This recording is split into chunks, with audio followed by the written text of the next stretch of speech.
안녕하세요. 엄쌤입니다. 이번 시간에는 부채에 대해서 학습해 보겠습니다. 자, 그럼 먼저 부채의 정의부터 개념부터 잡고 가볼게요. 자, 기업의 부채는 우리 기업이 현재 시점에 갚아야 할 의무를 말하는 거예요. 그래서 부채의 종류는 이렇게 1년 내 상환해야 되면 유동부채로 분류하시고요. 1년이 넘어가서 상환해야 되면 비유동부채로 분류한다. 그리고 부채는 바로 그냥 계정 과목으로 넘어와요. 더 이상 분류되는 게 없습니다. 그래서 유동부채부터 한번 살펴볼게요. 자, 유동부채의 대표적인 건 매입채무가 있어요.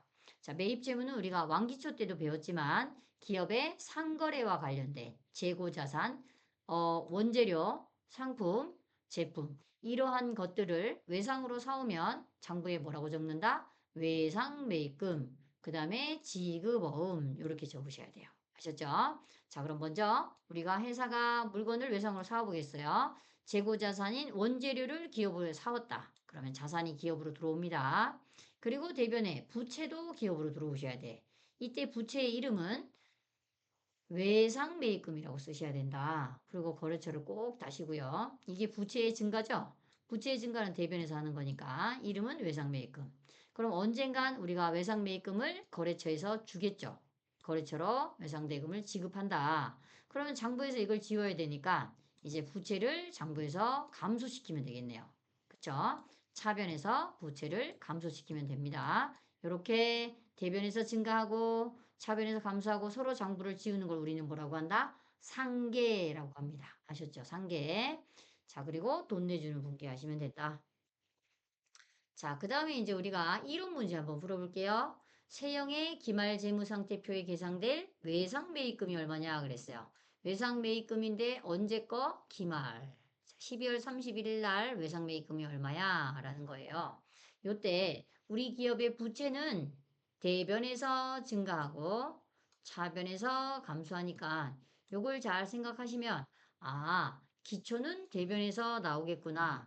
예, 플러스 마이너스는 기말이죠. 우리가 내년으로 보내야 되니까 기말에 마이너스가 돼요. 외상매입금이. 그 다음에 또 언제 플러스가 되냐면 회사에 외상매입금을 올해 다시 물건을 단기에 외상으로 매입하면 이 플러스가 막 늘어나겠죠. 외상매입금 계정이. 그럼 외상매입금 계정이 언제 또 마이너스가 되는데 라고 하시면 외상대금을 갚으면 지급하면 마이너스가 되겠죠. 그리고 물음을 답을 하시면 돼요. 이렇게 물음표를 찍어서 아셨죠? 자, 그러면 여기 문제를 대입을 해보겠어요. 자, 여기 보시면 기초의 외상매입금이 30만 원이다 하니까 여기에 쓰셔야 되겠네. 그쵸? 30만 원. 여기다가 30. 그 다음에 단기 외상매입금이 얼마예요? 70만 원이다 하니까 여기다 쓰면 되겠네요. 70만 원. 그럼 대변은 이제 끝났어요. 대변이 얼마예요? 100만 원. 그리고 단기 중에 외상매입금을 지급했대요. 50만 원. 그러면 여기다 쓰셔야 되겠네. 50만 원 지급. 그쵸? 50만 원. 이렇게 해서 대차가 맞아야 되니까 여기를 물어봤잖아요. 그럼 대변이 100만 원이고 차변이 50만 원이니까 빼면 되겠네. 그러면 얼마가 돼야 돼요? 50만 원. 그럼 대차 평균이 맞겠죠? 따라서 이 기업의 기말에 계상될 외상매입금은 50만 원이 되겠습니다. 자, 그 다음에 이제 유동부채에서 두 번째 나오는 게 단기차입금. 자, 여기 앞부분에 유동부채는요, 우리가, 왕기초에서 많이 배웠던 거예요. 다 배웠던 거예요. 자, 단기간 1년 내에 상환할 목적으로 돈을 빌려오는 거예요. 자, 차입금, 빌릴 차, 드립, 세금. 그쵸? 자, 그래서 1년 이내에 상환할 목적으로 돈 빌려온다 라고 하시면 차변에 일단 돈 들어오는 분계는 하시고 대변에 뭐라고 쓰셔야 돼? 부채를 쓰셔야 돼요. 부채가 기업으로 들어왔습니다. 이름은 단기차입금. 부채의 증가가 나오고요. 그 다음에 이걸 상환하겠죠. 상환을 하면 차변에서 저 부채를 뭐 해야 돼? 또 다시 지워야 되겠죠. 그래서 부채 감소 단기 차입금 이렇게 정부에서 상환시키면 되겠어요. 자, 1년 내 상환할 목적으로 돈을 빌려오면 뭐라고요? 단기 차입금. 자, 그 다음에 이제 미지급금이 나와야 돼요, 여러분. 미지급금은요, 아까의 매입채무랑 똑같은데 뭐만 달라? 여기만 달라. 상거래 뭐라고요? 이외, 여기가 중요해. 상거래 이외의 것을 외상으로 사오면 꼭 부채 중에 이름을 뭐라고 쓰셔야 된다? 미지급금이라고 쓰셔야 돼요. 그래서 앞에 원재료, 상품 이런 게 나왔는데 여기가 미지급입니다. 이러면 안 돼요. 틀려요. 뭐라고 쓰셔야 된다? 그 외의 거. 상거래 뺀 차량 운반구, 비품, 기계장치, 소모품 모두 다 미지급이에요. 아셨죠? 요걸 거래처한테 갚았다, 지급해줬다 라고 하면 부채를 감소시키세요. 차변의 미지급금. 아셨죠? 자, 그러면 이제 다시 또 다음 거. 자, 이제 당좌차후를 배우기 전에요. 우리가 수표 발행하면 뭐였어요? 수표를 발행하면 통장에, 당좌예금 통장에 돈 들어있으니까 당좌예금 통장에서 수표 발행하면 대변에 당좌예금에서 자산을 감소시키면 되는 거예요. 그런데 문제는 당좌예금 통장에 잔액이 부족한 거예요. 그런데도 우리가 수표를 발행할 수 있다. 그게 이거예요. 당좌예금의 잔액을 초과해서 수표를 발행하면 그때 쓰는 계정이 뭐다? 당좌 차월입니다, 여러분. 아셨죠? 이 당좌 차월이란 은행에서 돈을 빌려주는 거예요. 우리 마통이라고 들어보셨죠? 마이너스 통장, 그거랑 똑같은 거예요. 은행에서 통장에 잔액도 없는데 수표를 일단 발행하라고 마이너스로 불려줬을 때 당좌 차월이라고 쓰시고 거래처는 은행을 쓰시면 된다. 그리고 통장에, 당좌예금 통장에 돈을 예입하면 뭐부터 상계하셔야 된다? 차월부터 상계를 하셔야 돼요. 아셨죠? 거래처는 꼭 은행 거래처 달고요. 그 다음에 돈이 남으면 당좌예금 이렇게 잡으시면 되겠습니다. 그 다음에 선수금, 반대는 선급금, 부채, 자산. 우리 이제 선수금 부채니까 선수금 계약금을 미리 받는다라고 하시면 대변에 부채가 들어와요. 이름은 선수금. 거래처 꼭 다시고요. 그 다음에 물건을 팔면 이제 선수금은 장부에서 지워져야 되겠죠. 미리 받은 계약금을 장부에서 지우고 그리고 나머지 잔액은 꼭 받으세요. 이렇게. 다음 이제 이것도 했습니다. 제가 요거는 당좌 자산할 때 선납세금 할 때 미리 해줬어요. 세트로. 얘네 둘이가 세트니까 여기가 소득세 징수할 때 나오는 계정 과목이에요. 원천징수. 원천징수는 자 우리가 징수의 편의가 있는 자가 세금을 대신 걷어서 납부하는 제도가 우리가 원천징수 제도였는데요. 이걸 한번 설명해 볼게요. 자 여기 보시면 우리 회사가 세형이고요. 여기가 우리 직원이 있어요. 그러면 우리 회사가 직원한테 급여를 줘야 되잖아요. 이 급여를 줄 때 이 직원 입장에서는 돈을 벌었으니까 개인이 소득을 벌었으니까 세금을 납부해 줘야 된단 말이에요. 그 세금 이름이 소득세. 맞죠? 이 소득세를 직접 여기에다가 이 직원이 텍스를 갖다 내는 게 아니고 이거 아니에요. 자, 우리가 이렇게 세형한테 시켜놨어요. 국가가. 너희가 직원의 급여를 줄 때 직원의 소득이 생겼을 때 원천에서 대신 나를 대신해서 세금을 걷어서 갖다 내줘라 라고 시킨 거예요. 따라서 우리가 급여를 줄 때는 사장님이 항상 이렇게 소득세랑 지방소득세 그 다음에 4대 보험을 사장님이 일단 보관하고 있어요. 그러다가 국가에다 나를 대신해서 이렇게 갖다 내주는 거예요. 아셨죠? 네. 그래서 여기 보시면 원천징수하다 하면 직원의 세금을 걷어서 일시적으로 보관하는 돈. 그게 대변의 예수금, 부채예요. 그래서 직원의 급여를 줄 때 대변의 예수금하고 계정 과목으로 잡아놓고요. 다음 달 10일이 되면 회사의 직원의 세금을 국가에다 갖다 내준다. 아셨죠? 네. 요게 예수금이었다. 배운 거 기억나시죠? 선납세금 할 때 반대로 선납세금이었다. 그리고 또 당좌자산에서 배웠잖아요. 그쵸? 그 다음에 여기 보니까 그래서 타인의 금전을 일시적으로 보관하였다가 예수금 하였다가 다음 달 10일 날 되면 장차 반제할 의무를 갖는 거. 예, 얘가 뭐야? 원천징수의 예수금 계정이다. 그쵸? 그 다음 여러분 완전 똑같은데 이제 부가가치세. 부가세를 또 국가를 대신해서 사장님이 징수하셔야 돼요. 그래서 부가세는 거래징수라는 용어를 씁니다. 그래서 부가세를 거래징수하면 예수금. 이번에 반대 개념은 거래징수를 당하면 부가세 대급금. 이렇게 하시는 거예요. 자, 이것도 한 번만 살펴볼까요? 자, 여기 보시면 원천징수랑 똑같은데 이제 거래징수는 부가세야. 그래서 거래가 발생할 때 누가 사업자가 국가를 대신해서 뭘 거둔다? 부가세를 걷어서 갖다 내주는 제도예요. 여기 한번 볼게요. 자, 여기 보시면 먼저 우리 회사 세영이 물건을 팔아야 돼. 세영이 누구한테 파냐? 무진이한테 회사한테 물건을 팔아요. 이때 물건값이 10,000원, 공급가액이라고 합니다. 공급가액. 여기 잘못 나왔다. 공급가액이에요, 가액. 그 다음에 여기 부가가치세. 대한민국의 부가세는 10%. 맞죠? 그럼 10,000원에 대한 10%는 1,000원. 여기 세 개죠? 요 두 개 합친 용어를 우리는 공급대가다라고 배웠습니다. 11,000원. 이 11,000원을 이 세영이 일단 걷어요.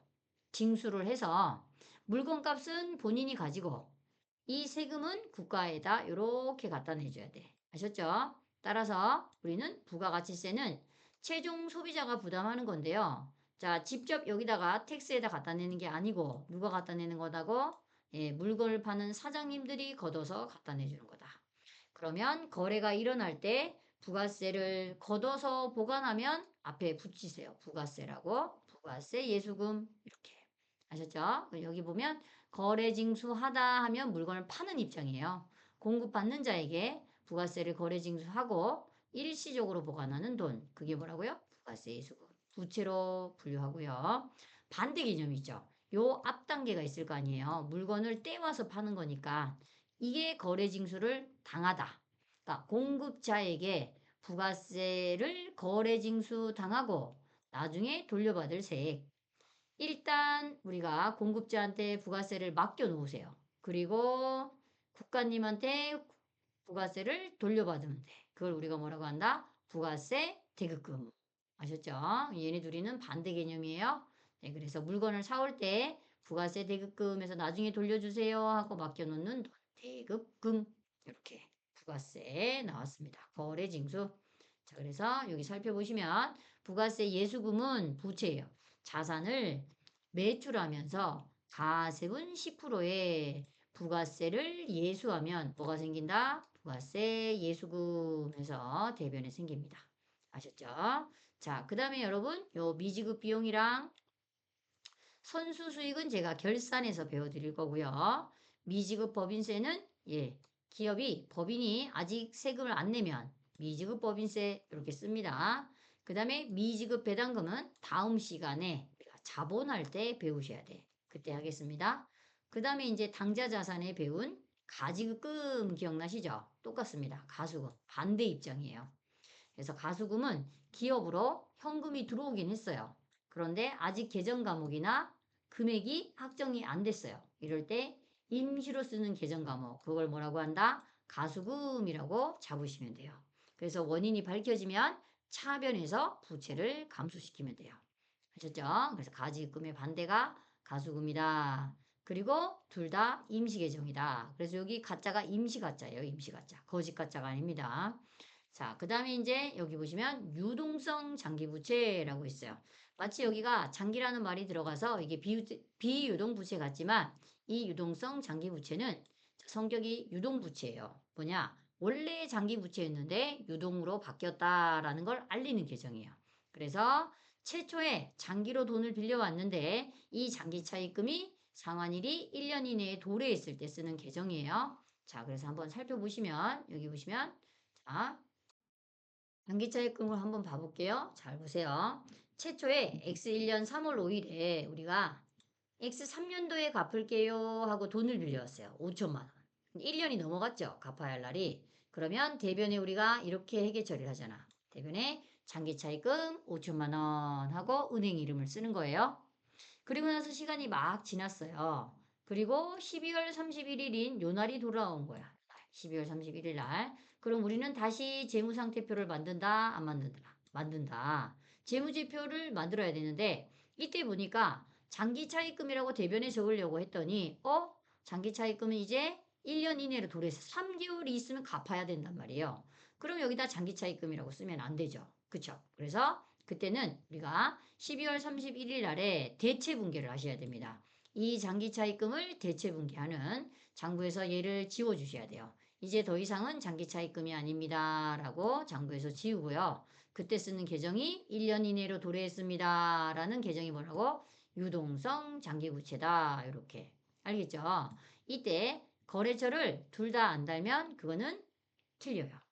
자, 그래서 여기 돌아가서 유동성 장기 부채가 1년 이내로 도래했다라고 하시면 대체 분기하시면 된다. 장기 차입금은 장부에서 상기하시고 다시 뭐가 나온다? 부채의 증가이긴 한데 유동 부채가 나와야 된다. 비유동 부채는 지워지고요. 네, 거래처다는 거 잊으시면 안 되겠습니다. 여기까지가 유동 부채고요. 그럼 요거랑 관련된 회계 처리를 한번 해보려고 해요. 자, 회계 처리 한번 해보겠습니다.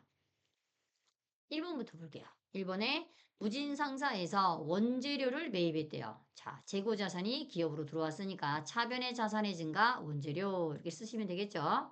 자, 그 다음에 두 번째 외상으로 매입했대요. 외상으로 매입한 건 앞에 상거래이냐 그 외냐에 따라서 외상으로 거래했으니까 부채가 기업으로 들어왔네. 이름은 외상매입금. 그리고 거래처를 달아주신다. 여기까지 됐죠?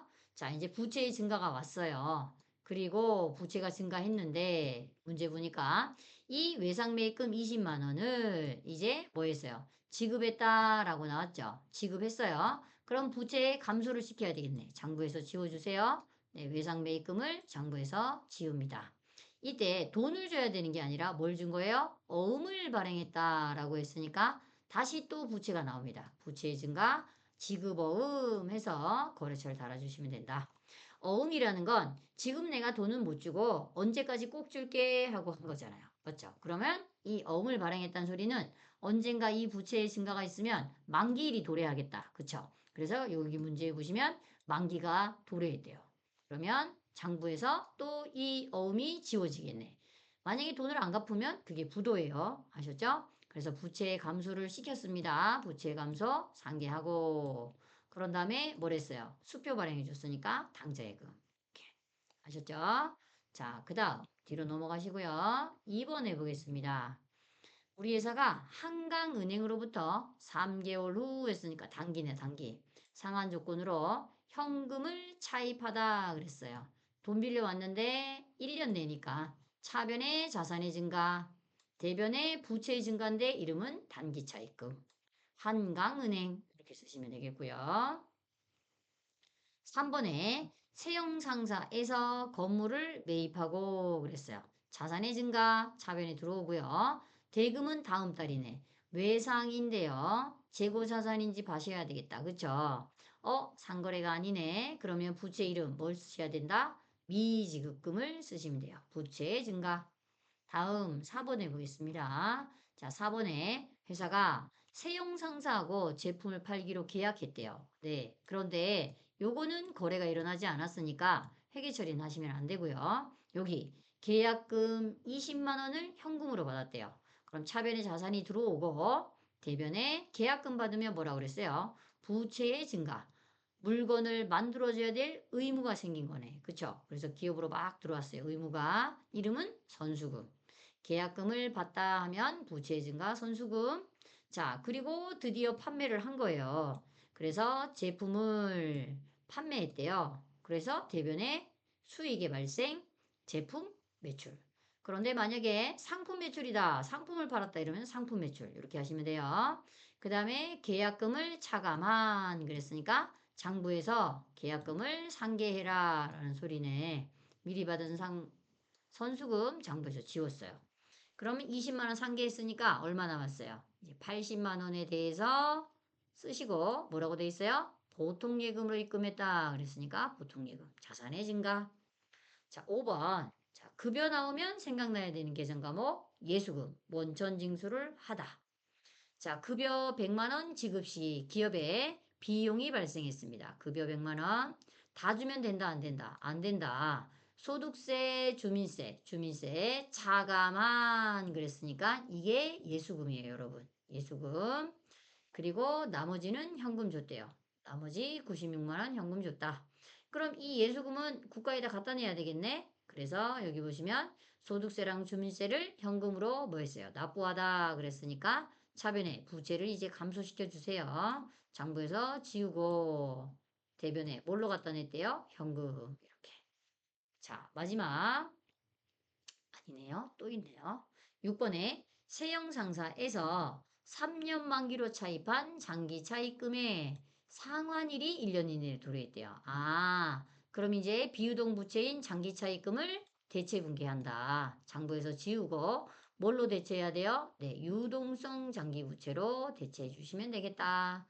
그리고 거래처 거는 건 꼭 잊으시면 안 된다. 여기서 둘 중에 하나만 다는 사람도 있어요. 그러시면 안 돼요. 둘 다 거래처를 달아주셔야 된다.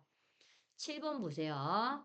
자, 원인을 알 수 없는 100만 원이 은행으로 들어와 있대요. 일단 그러면 은행으로 자산을 증가시켜야 되겠죠.